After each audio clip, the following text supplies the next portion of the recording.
Right, good morning and thanks for joining us on the Thursday edition of TVC Breakfast. I'm Veronica Danny Boy. I'm not here alone. I have Mike Okwache. Mike, it's a good morning. Oh, yes. But right. It's a rainy it's morning. A rainy and a lot of people are stranded one way or the other at different bus stops because the buses are not moving as it's supposed to. And there's flooding, flash flooding as it stands. We understand there are flooding in some areas as and well. that is causing some of the traffic being witnessed on the route heading to the office But for those who are going to be home, it's a good time to sleep because of the rain. It's amazing.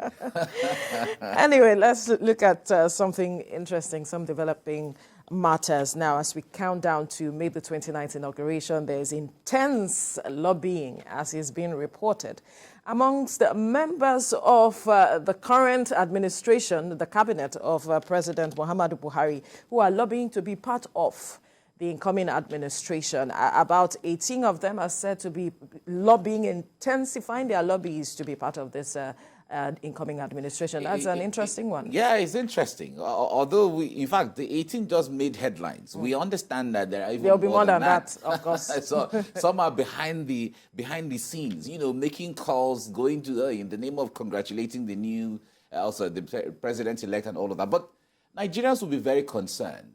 And in fact, they recall that the president, Muhammadu Buhari, had complained that his lieutenants, let me put it that way, some ministers and those who were handling different things were not putting things in perspective. Recall that he came out at a time to raise the alarm. So the issue of representing his government in the way that he's supposed to was not being done.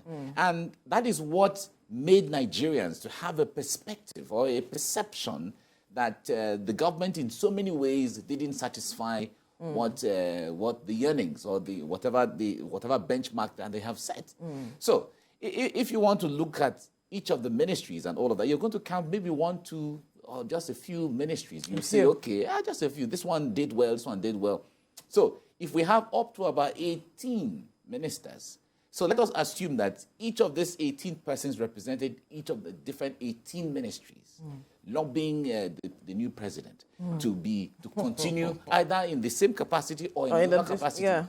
Then it is going to disappoint Nigerians if Tinubu decides to listen to them and bring them on board, because their agenda is that now that we have seen most of these ministers who have been there for the last 8 years, Nigeria is still where it is. Of course, there has been progress in different measures and parameters.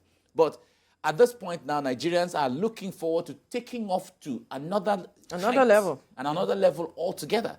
So Nigerians are expecting fresher, fresh faces, fresh ideas, fresh concepts, as the case may be. Nigerians want to see new persons on board. And in fact, recall that the president-elect had said that he's going to form a government of national competence. That doesn't mean that it won't also be a government of national unity. It will be a government of national unity. But you have to be competent. But the competence is what he wants to supersedes. Put forth. So he would like to come with fresh blood, fresh thoughts, fresh thinking, fresh concept, fresh ideas. So they want to see new faces.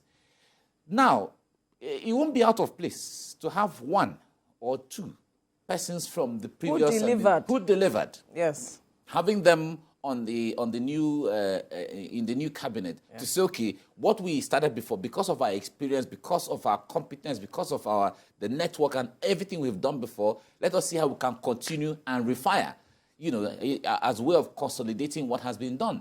But to have as much as 18, in fact, to have as much as 5 former ministers in the new cabinet right now, Nigerians are going to be very disappointed. Well, their contribution during the election will also matter. So, contribution, of course. The issue there. So, whatever it is, as much as you want to recall that we've been talking about this issue of contribution to election. There are different ways of compensating people who have contributed to the election. Let us leave it here now. Let's leave it here.